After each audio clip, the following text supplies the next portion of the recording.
got a crimped end that you need, but you don't have it because your pipe is cut. If you don't have that special tool, you can always use a pair of needle nose. Fold it one way, fold it the other way, and just keep going back and forth.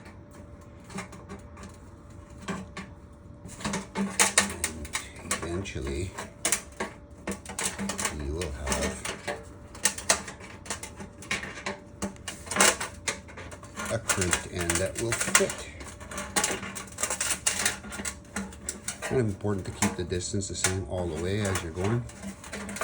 You could bottom out your pliers as you go, so it's always consistent, and it'll fit nicely.